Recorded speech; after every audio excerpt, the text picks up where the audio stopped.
This is totally not going to sound controversial at all. Today, we got to cap off the AFC West talking about a team that, just despite making the Super Bowl, has a very questionable roster. And also, this was one of the worst 15-win teams I think I have ever seen. I am talking about the Kansas City Chiefs. We are going to talk about where I had them in August, what happened with their season, and kind of what went right with it. And then we're going to conclude with how can the Chiefs get better. We'll have a pretty long discussion to have with you guys compared to other predictions versus reality videos. But with that being said, before we begin officially, all right, and welcome in everybody. Hope you're having a fantastic, fantabulous, awesome freaking day. My name is Garrett Shumake, and you are listening to the Shumake Take. Welcome in to predictions versus reality. The offseason series is wrapping up as we are in full swing into free agency. These videos are a little bit behind, of course, but at the same time, you know, if there's important signings, I'm going to mention them. I'm not going to put my full thoughts here because I have free agency videos dropping on Thursday morning, I think it's going to be. That's when I'm going to wait for it to happen. I'll record it Wednesday. It'll drop Thursday. And by then, the big first wave of free agents will be done. And that way we can reflect on it more coherently. So keep your eye out for that. And also, before we jump into it, if you guys like the channel, like the content, or are new around here and want to stay connected, please consider leaving a like and subscribing to the channel. It helps me out a lot and really also helps me grow and spread my football passion as we continue to grow the channel. We're currently at 41 subscribers. I think this is a good moment right here to give us our first subscriber goal. But the first subscriber goal of the channel is to get to 50 subscribers. That way I'm able to go live. So maybe we'll start live streaming the channel. And that way we can bring back the old intro, right? That I like so much that I haven't brought back for reasons because I haven't been able to go live. And that way, maybe we can gain some traction, start doing some more fun content, right? Maybe, I don't know, play a game or something. I don't know. We'll figure something out, right? There's a little bit more possibilities to do when you're live. So the first goal is to get to 50 subscribers. So maybe we can take that next step forward. So if you guys like the video, hit the subscribe button. Anyways, let's jump right into the Kansas City Chiefs predictions versus reality. Where did I have this team in August? I had this team finishing 11-6. And the big thing that I mentioned with KC back in August was that their roster was not as good as previous years, which is crazy how well that aged after the Super Bowl. After the Super Bowl and in looking at it now with all the holes that they have, that is crazy that I called that back in August. Because the thing is, like, I know I try to say I don't like to toot my own horn very much, even though I toot my own horn a lot for someone that says that. In real life, I really try not to. I promise. Like, if you ask people personally that know me, they'll tell you that I'm a pretty humble guy. But at the same time, you know, I do like to tout when I'm right sometimes. I'm not going to lie. Everybody likes to tout when they're right because it feels good when you're right. But at the same time, though, calling this back in August, at least to me, is nuts. It's absolutely nuts considering that they went all the way to the Super Bowl and I was still kind of right about their team. So, hey, that kind of goes to kind of what their season was and kind of supports that. Hey, this is the worst 15-win team I think I've ever seen in my lifetime. So, it's pretty cool how well those things turn out sometimes. But anyways, that being said, I did call them going back to the AFC Championship game because the thing I've said about Kansas City all year, honestly, was it's Kansas City till it isn't. And guess what? It wasn't until the Eagles beat the ever-living crap out of them on the biggest stage. But before that, it was Kansas City all of the way. Number one seed, of course, and then beat Houston in the divisional, beat Buffalo in the AFC Championship game, then went on and lost in Super Bowl 59. But the only thing I would say I was really wrong about with Kansas City was the slow start. I projected them to have a slow start to the year, contributing to their 11-6 record, where I thought they'd be 1-3, 1-2, right, 2-2 even, because of the slate of games that they had at the start. And the team did have a slow start, but they were able to find ways to win each of those games and come out victorious, which is what ultimately mattered. So seeing that's a testament to their coaching staff and their ability to cater to their players, prepare the players, right? A lot of that has to do with coaching, and so coaching deserves a lot of credit for being able to overcome that and also being able to win 15 games despite the roster that they had. So what happened with their season? What actually happened? So I mentioned they finished 15-2 and had the AFC's number one seed. Their offense ranked 16th, and their defense finished 9th. And their 3 best wins, in my opinion, were against Cleveland, 21-7, against Houston, 27-19, and then being Pittsburgh, 29-10, a week after the Houston game. And these 3 were the best wins because this is the 3 games where their offense looked the best, and also their defense had pretty good performances. So that was the team where those are the 3 games where they looked at their best, but at the same time, this was the best that it got. Like, by far, this was the best that it got. Every other game for the Kansas City Chiefs was a 1-score game, not very high scoring outside of a couple. And also, this team, just starting with the offensive side, just took a big step backwards. And you look at a team when there's no elite weapons, that's what your offense is going to look like. If you have a bunch of mid-average tier players on your offense, that's what's going to look like. Isaiah Pacheco, average player, got hurt, came back, wasn't the same. Kareem Hunt was the starter the rest of the way. He's a league average player now. You look at wide receiver, DeAndre Hopkins, good, but older, more average receiver. Eventually kind of took a lesser role as the year went on. Juju Smith-Schuster, same thing. Rashee Rice, he got hurt in week 4, done for the year. Xavier Worthy, as a rookie, he was fine, but he wasn't great. He's a rookie, right? And then Travis Kelce, he took a step backwards. He's still a good tight end, but not what he used to be. So you look at an offense that doesn't have any elite playmakers, and that's the result you're going to get is a 16th ranked average mid offense. This defense, which finished 9th, really had to carry this team. They had a solid pass rush, a solid secondary, right? So they were a pretty good unit all the way around. It's just that the secondary lacks a lot of overall depth.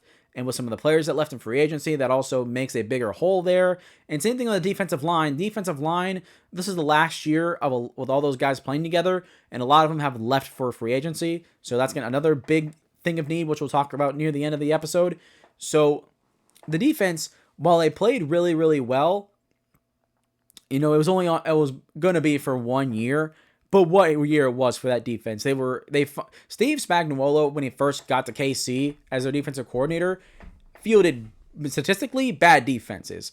But now, with years of just practice and just sitting in the same situation and learning, he's coached a great defense.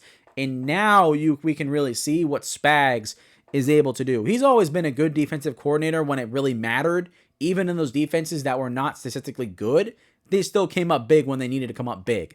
But now, not only were they doing that, they were also making plays from the first quarter to the fourth quarter. They were great all the way around, which really helped out this team with its offense not performing up to regular expectations. So, what went right with the Kansas City Chiefs?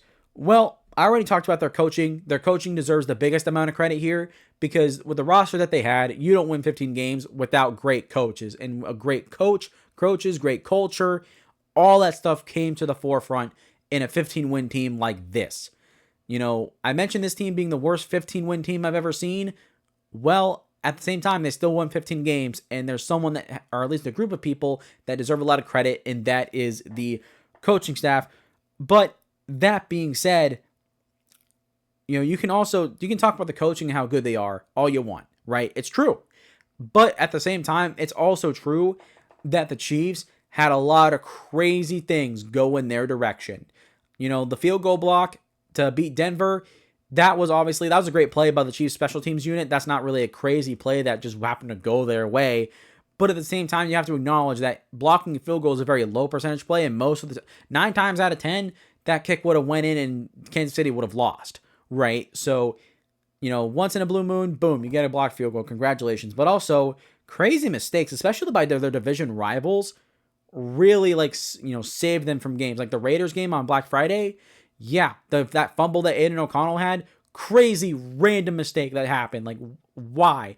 And then you're going up against Atlanta earlier in the year, like week 3, week 4 on primetime, 4th down, everyone's lined up on the left side, and they call a halfback toss to Bijan Robinson on the left side that immediately gets swarmed in, which why would you even call that? And then you have games like the Chargers on Sunday Night Football where the Chiefs hit a game-winning field goal and the Chargers couldn't run the ball, so they decided they were going to throw the ball a whole bunch and didn't try to run the ball again in the second half practically. So a lot of teams, their opponents, getting in their own way, shooting themselves in the foot, and the Chiefs were just able to, loop-de-doo their way to taking advantage of it and winning football games. A lot of things went their way that had this year repeated itself again, I don't know if 15-2 would have been the record. A lot of things went in that Chiefs team's way for them to come out with the wins that they did. It wasn't just the coaching and whatnot, which again deserves a lot of credit. At the same time, they had a lot of crazy things out of their control that just went in their way, and they were able to overcome that.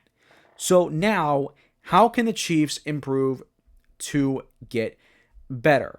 Well, I already kind of mentioned this, but the Super Bowl showed this team has a lot, and I mean a lot, of issues. The run game, to start, was very much mid to not very good. They have no elite wide receivers, and they did bring back Hollywood Brown, which he was hurt, so maybe get him in a whole offseason in the system to rest, get healthy with the same team. Maybe he does better. I'm expecting that. But also, Xavier Worthy going into year 2, that's exciting. And then Rashee Rice, he's coming back off of injury, off of IR. We'll see. Who knows what he's going to be. I'm hoping that he recovers well. But outside of that, the Chiefs, going into next year, there's nothing there that's bona fide elite that outside of Xavier Worthy, I can truly get excited about. And then also the offensive line, which was good, the tackles have to get better. The left tackle situation was so bad, if you remember, that they threw left guard Joe Thuney out there because Wanya Morris flunked out, and then second round pick Kingsley Suamataia wasn't ready. But he does have a lot of upside, though. I still like him as a player. And then Juwan Taylor, I think he might be a free agent. I don't know. Chiefs fans, let me know. I can't remember. But if he's still on the team, he needs to go. You need to find a better right tackle than one that can't even consistently win while false starting all the time with it not being called. So sure, move ahead. And they did sign, was it Josh? I can't remember where he was from. I think it was from Jacksonville. I can't remember his last name, who they signed. But it was a 2-year, $20 million deal. You'll see it in the free agency video on offense when we talk about it. But the move at the time, I'll just give you my initial thoughts. That's not really the move you want to make for a starting tackle. I feel like you would have been better starting Kingsley Suamataia in year 2, who has a lot more upside and also a lot younger. So maybe that move works out. Maybe Kingsley needs a little bit more development. Maybe he's switching to right. I don't know. But they signed someone. Maybe he's not even going to be the starter. But he did sign a 2-year, $20 million. So that's $10 million a year. So that's starting level money. Not great, but that's like average pay. So he's probably going to start for them. Anyways, continuing to our discussion with the roster issues on Kansas City. Like I mentioned before, also a lot of the front 7 are free agents. And so far, the only player they've brought back on that side of the ball is Nick Bolton, who they signed a 3-year, $45 million deal to, which is great. But they also need depth at that position, which leads to what this team needs to do, starting with the big 3. Number 1, defensive tackle. This is the biggest need on the Chiefs because Chris Jones, he's there, he's good, right? But everyone else on that group left in free agency. There's nothing else there. So they need to add another quality starter there and also add depth, which means that bumps it up to the number 1 priority list because of all the players that they need with what's not there. Number 2 is offensive line. Like I mentioned, the 2 tackle situations were awful. And now with Joe Thuney gone, now that's another hole in the offensive line that needs to be filled. So it seems like left tackle's been filled. And if Juwan Taylor's still there, he's going to remain at right tackle. So they'll probably go guard in round 2. You can probably get one in round 3. Maybe sign a low-end free agent. There's a couple there that are still available, I'm pretty sure. So there's a spot to fill it, right? There's players that can fill that spot. And then the third one is edge. George Karlaftis, drafted in 2022, I believe. He's going into year 4. He's on the last year of his contract. The Chiefs could pick up his 5th-year option, but unless he has a really good year, I don't know if they bring him back. I don't know if he's worth bringing back because he's been good, it just hasn't been great, and living up to that first-round pick type of pedigree. So maybe not, but also they need another edge rusher next to him, which is why edge is bumped up to number 3 because of the uncertainty at that position for the long-term future and also for the short-term future as well, where they need more depth. But also, I mentioned all these position groups also need help. Wide receiver, linebacker, corner, defensive back in general, because Justin Reed left, so they need a hole or they have a hole to fill at strong safety. And then running back is also a need. So, I mean, the Chiefs have a lot of holes to fill.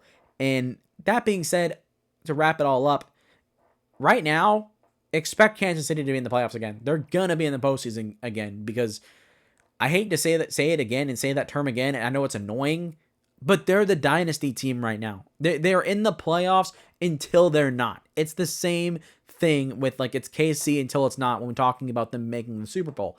This year, though, I can't legitimately say they're going to make the Super Bowl again. And the thing is, if there's any time for Kansas City to take a step back, if any at all, this is the year. This is the year that they're going to take a step back because of all the holes they need to fill.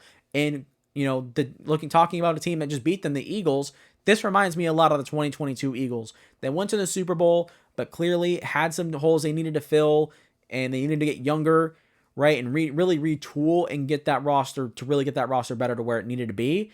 And you look at the Eagles roster now, and it's better than that 2022 roster in a lot of different ways. And so we could be talking about a similar thing with the Chiefs, where these next couple of years, they're going to be in the playoffs. They're still going to be winning games. Shoot, they might even make another Super Bowl. It's possible. And, meanwhile, they're just drafting well, getting younger, and really reinforcing the trenches of their offense and defensive lines, and then adding skill position players where they're needed. And then maybe in a couple years, they could look like the 2018, 2019, 2020 Chiefs that were a much better unit than this one this year, despite the fact that they won more games. So a lot of work to do, a lot of things to look at for Kansas City. Very interesting team to be following this offseason. But then again, they're still going to be a playoff team. They're still going to be where most people expect them to be, which is atop the AFC West and in the playoffs. But that being said, that is going to do it for me today. Hope you guys have enjoyed. If you guys liked the video and you guys are brand new around the channel, please consider leaving a like and hitting the subscribe button. Helps the channel a lot tremendously, and also helps me continue to grow and spread my football passion to more and more people on the internet, so it would be greatly appreciated if you would do that for me. And also, Chiefs fans, let me know your thoughts in the comments down below. Who do you think the Chiefs will sign in free agency? Who do you think they're going to draft with the first round and second round picks, which are very important to building their future?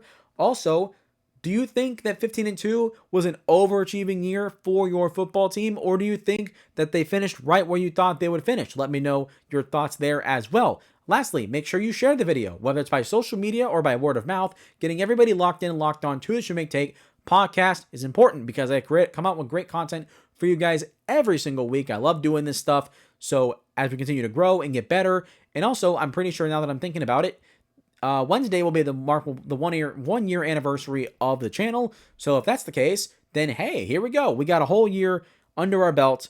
But that being said, that is going to do it for me today, guys. I hope you have enjoyed, and I will see you all next time.